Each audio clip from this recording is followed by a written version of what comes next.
Hello everyone, সবাই কেমন আছেন? আশা করছি সবাই খুব ভালো আছেন। নতুন একটা ভ্লগের সাথে আমাদের চ্যানেলে কোয়েল অ্যান্ড সুরজিৎ স্টোরিজ চ্যানেলে আপনাদেরকে ওয়েলকাম জানাই। ঘড়িতে এখন বাজে রাত ৯টা ২৫।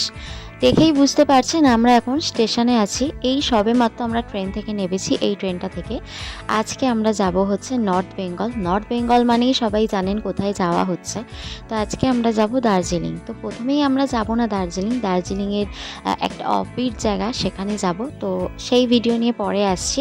তো এই মুহূর্তে আমরা ট্রেন থেকে নেমে গেছি। আমাদের 10টা 5-এর দার্জিলিং মেল আছে। তো ঘড়িতে এখন বাজে 9টা 25। কিছু খাবার দাবার এখান থেকে আমরা তুলবো। তো সেই খাবার দাবারগুলো কিনে মোটামুটি ট্রেনে উঠে যাব। একটু আগে এলে খুবই ভালো হতো, বাট সুরজিতের অফিস থেকে আসতে অনেকটা লেট হয়ে গেছে। আচ্ছা, যেটা বলি, আমরা দার্জিলিং গেছিলাম হচ্ছে ওই অক্টোবর মাসে, মানে হচ্ছে পুজোর ঠিক আগে আগে করে। তো ব্লগটা তখন রেডি করা হয়নি, তো ব্লগটা এখন রেডি করছি। তো আশা করব পুরো ব্লগটা আপনাদের খুব ভালো লাগবে। এরপরে আরও নতুন নতুন ভিডিও আপনাদের জন্য আসতে চলেছে, সেই ভিডিওগুলো আপনারা অবশ্যই দেখবেন, আশা করছি খুব ভালো লাগবে। তো এই যে আমাদের ট্রেন দার্জিলিং মেল এসে গেছে। খুব এক্সাইট লাগছে, বিকজ প্রথমবার যাচ্ছি আমরা দার্জিলিং। মানে এর আগে লাইফে কখনোই যাইনি, এটা আমাদের ফার্স্ট টাইম দার্জিলিং ট্রিপ, আমার আর সুরজিৎ দুজনেরই। তো ভীষণ এক্সাইটমেন্ট লাগছে, কেমন কি হবে না হবে, ভালোভাবে ঘুরতে পারবো কিনা। তবে সত্যি কথা বলতে মনে মনে প্রথমের দিকে ভয় থাকলেও মানে আমরা দুজনে যেই সাকসেসফুল ট্রিপটা করে আসতে পেরেছি, মানে এত ভালোভাবে আমরা ঘুরে আসতে পেরেছি, মানে এর জন্য কি বলবো, মানে নিজেরাই ভাবতে পারছি না আমরা এত ভালোভাবে ঘুরে আসতে পারবো। তো যাই হোক, এখান থেকে মোটামুটি একটু খাবার কিনে নিয়েছি, আমরা প্রায় চলেই এসেছি। এবার আমরা ঢুকে যাবো ট্রেনের ভেতর। আজকেও তো মানে এই দিন, যেদিন আমরা যাচ্ছি ওই দিন আমার শরীরটা ভীষণই খারাপ ছিল। সকাল থেকে একটু সর্দি জ্বর মোটামুটি হয়েছিল, সেই জন্য বাড়ি থেকে কোনো খাবার করতে পারিনি, সেই জন্য কিনতে হয়েছে বাধ্য হয়ে। এমনি মোটামুটি টুকটাক স্ন্যাক্স আমাদের কাছে আছে, মোটামুটি রাতটুকু হয়ে যাবে। তো ফাইনালি আমাদের আজকের পথের সারথি আস্তে আস্তে তার গন্তব্যের দিকে এগোতে শুরু করেছে। 10টা 5 বেজে গেছে, ট্রেনও আস্তে আস্তে ছাড়তে শুরু করে দিয়েছে। তো চলুন, আমাদের জার্নি এখানেই স্টার্ট হচ্ছে।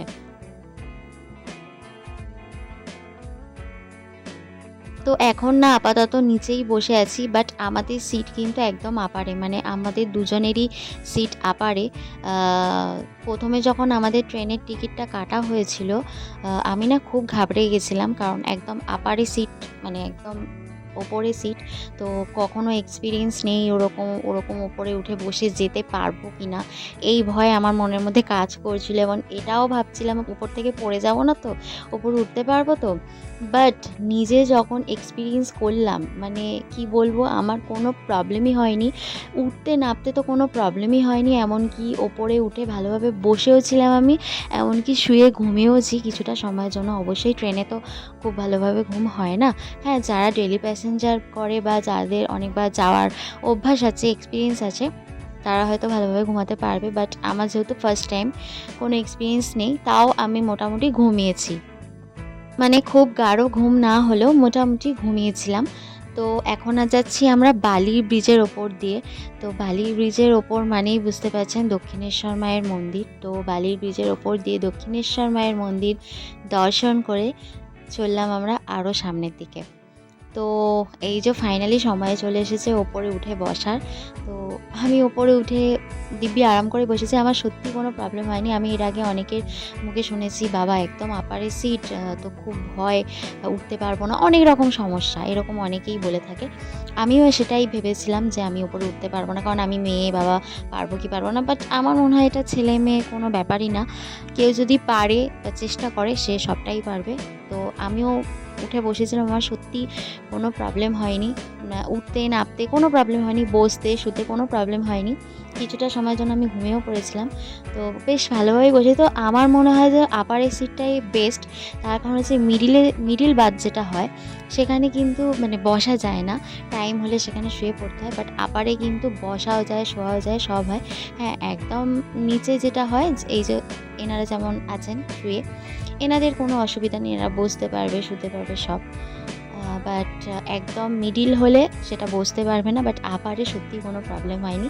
আর আমি ওপরে বসে বসে এরকম ভিডিও করা শুরু করে দিয়েছিলাম, বেশ ভালোই লাগছে, মজাই লাগছে। রাত্রির এখন বেশ অনেকটাই হয়ে গেছে, মোটামুটি 12টা বাজে। এখানে টিটি একজনকে ফাইন করেছে, সেটাই দেখালাম। ফাইন করেছে বলতে উনি জেনারেল কামরা থেকে চলে এসেছে এইদিকে, সেই জন্য টিটি ফাইন করে দিয়েছে। মোটামুটি রাত যেহেতু অনেকটাই হয়ে গেছে, অনেক কামরাতেই মোটামুটি অনেকেই লাইট বন্ধ করে দিয়েছে। আমরা এখন এদিকটাই করিনি, একটু পরে করে দেবো।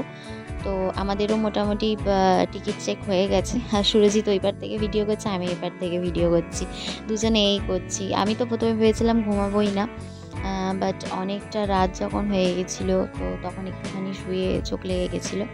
এইভাবেই রাতটা কাটাতে হবে। কখনো আমি একটু জাগবো, কখনো ও একটু জাগবে, বিকজ আমাদের ব্যাগগুলো আছে সেগুলো একটু খেয়াল রাখতে হবে।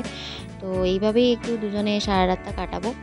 তো সারা রাত কাটানোর পর ফাইনালি সকাল হয়ে গেছে। অ্যাকচুয়ালি সকাল কখন হয়েছে আমি জানি না, বিকজ আমি একটুখানি ঘুমিয়ে পড়েছিলাম। তো সুরজিৎ জেগেছিল, ও অনেকক্ষণই জেগেছিল প্রায়। ও একটু ঘুমিয়েছে, বাট ও আমাকে খেয়াল রাখছিল যে আমি পড়ে যাব কি না, যদি বাই চান্স পড়ে যাই। আর আমাদের যেহেতু ব্যাগগুলো আছে, তো যাই হোক সকাল এখন হয়ে গেছে। তো অনেকক্ষণ পর আসার পর আমাদের ট্রেনটা এখানে দাঁড়িয়েছিল। এই ভিডিও ক্লিপটা সুরজিতের নেওয়া। আমি জানি না যে ও ট্রেন থেকে নেমে এই ভিডিওটা করেছে। আমাকেও পরে ভিডিওটা দেয়, পরে দেখায় যে আমি ট্রেন থেকে নেমেছিলাম, ভিডিও করেছিলাম। আমার কোনো হুঁশ ছিল না, আমি তখন পুরো একদম ঘুমাচ্ছিলাম। তো ও এই ভিডিও ক্লিপটা নিয়েছে। যাই হোক, এখানে মোটামুটি আমাদের ট্রেনটা ওই 2 মিনিট মতো দাঁড়িয়েছিল।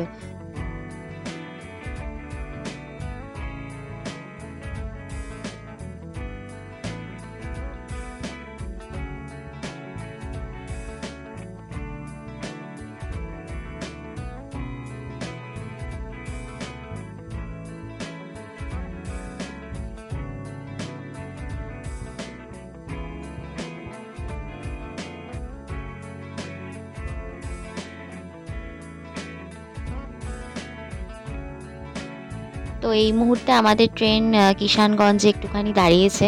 এখানে মোটামুটি 5 মিনিট মতো দাঁড়িয়েছিল। আর যত সামনের দিকে আরও এগোচ্ছি, ঠান্ডাটা কিন্তু একটু একটু লাগছে, ওই জন্য আমি মাথায় স্কার্ফ জড়িয়ে নিয়েছি। তো যত সামনের দিকে আরও যাচ্ছি আমার এক্সাইটমেন্ট বেড়ে যাচ্ছে, কারণ পাহাড় আমি জাস্ট ভীষণ ভালোবাসি। আর ফার্স্ট টাইম যেহেতু দার্জিলিংয়ে গেছি, পাহাড় দেখেছি, মানে আই জাস্ট লাভ পাহাড়। আমার মনে হচ্ছিলো আমি ওখানেই থেকে যাই, আসবো না। এত মন খারাপ হচ্ছিলো ফেরার দিন। আমি তো সুরজিৎকে বলছিলাম তুমি বাড়ি চলে যাও, আমাকে পাহাড়ে রেখে যাও, মানে এরকম জাস্ট মজা করে বলছিলাম। বাট আমার তো মনে হয়, মানে আমার মনে হচ্ছে এখনও যে ভিডিওটা এডিট করতে বসে আমার মনে হচ্ছে আমি আবার কবে পাহাড়ে যাব। যা আর কিছু বলার নেই, মানে পাহাড়ের পুরো প্রেমে পড়ে গেছি, পাহাড়ে আমি মুগ্ধ। তো ফাইনালি আমাদের ট্রেন আমাদের গন্তব্যে পৌঁছে দিয়েছে।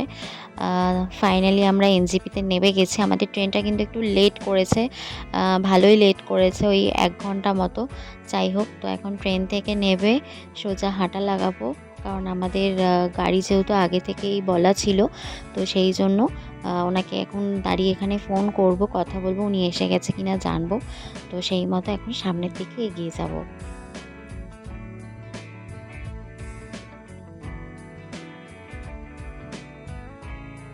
তো আমাদের ড্রাইভার দাদাকে ফোন করা হয়ে গেছে, উনি বললেন উনি অলরেডি এসে দাঁড়িয়ে আছেন। তো এখন সেই জন্য ওই দিকেই আমরা যাচ্ছি।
আকাশ ক্লিয়ার থাকলে কিন্তু এই এনজেপি স্টেশন থেকেও কাঞ্চনজঙ্ঘার দেখা মেলে, বাট আমাদের সেই সৌভাগ্য হয়নি। তবে হ্যাঁ, আমরা দার্জিলিং থেকে অবশ্যই দেখতে পেয়েছিলাম। তো আমরা যে সময় গিয়েছিলাম তার 1 সপ্তাহ আগে থেকে নিউজে দেখাচ্ছিল ওখানে খুব বৃষ্টি হচ্ছে, ধস নেমেছে। আর আমরা যে ডেটে গেছিলাম সেই ডেটেও কিন্তু বৃষ্টি হওয়ার কথা ছিল, বাট লাকিলি মানে কি বলবো, আমরা বৃষ্টি পাইনি, খুবই ভালোভাবে ঘুরতে পেরেছি।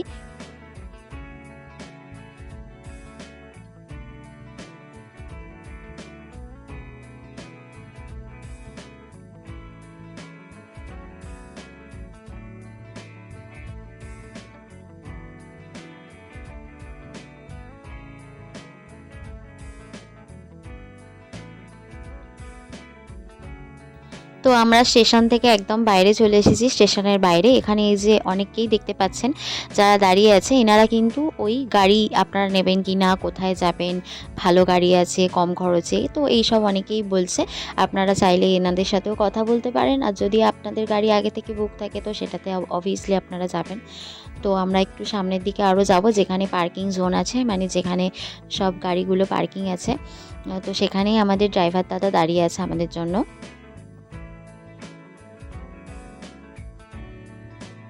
এই যে আমাদের ড্রাইভার দাদার সাথে আমাদের দেখা হয়ে গেছে। এই যে সামনে যিনি যাচ্ছেন উনিই আমাদের পুরো ট্রিপটায় ঘোরাবেন। তো এখানে গাড়িতে ওঠার আগে একটা ছোট্ট এন্ট্রি করে নিতে হবে, তো সেটার জন্যই আমাদের ড্রাইভার দাদা আর সুরজিৎ দুজনে গেছে। যে ট্যুরিস্টরা আসছে তাদের আর যে ড্রাইভারের সাথে আপনারা যাচ্ছেন তাদের দুজনকেই এই এন্ট্রিটা করতে হয়। এটা প্রমাণ যে আপনি এখানে এলেন। বাই চান্স যদি কিছু বিপদ ঘটে বা কিছু হয় তো সরকার থেকে এনারা প্রমাণটা পাবেন যে হ্যাঁ আপনি একজন এসেছিলেন বা কিছু। এটা সম্পূর্ণ ট্যুরিস্টদের সেফটির জন্য। তো যাই হোক, এখন আমরা গাড়িতে উঠে পড়েছি, বাট আগে গাড়ির লম্বা জ্যাম আছে, বিকজ আগের গাড়িগুলো আগে ছাড়বে। তো চলুন পরের পার্ট নিয়ে, পরের আরও ভিডিও নিয়ে আরও আসবো। আজকের মতো ভিডিওটা এখানেই এই পর্যন্তই শেষ করলাম। পরের পার্ট অবশ্যই দেখার জন্য আপনারা সঙ্গে থাকবেন। ততক্ষণের জন্য সবাই ভালো থাকবেন, সুস্থ থাকবেন আর সাবধানে থাকবেন। আর আমাদের ভিডিও কেমন লাগছে অবশ্যই আমাদের কমেন্টে জানাতে ভুলবেন না। ভালো লাগলে কিন্তু চ্যানেলটাকে সাবস্ক্রাইব করে আমাদের পাশে থাকবেন। আগের ভিডিও আরও ইন্টারেস্ট হতে চলেছে, সঙ্গে থাকুন।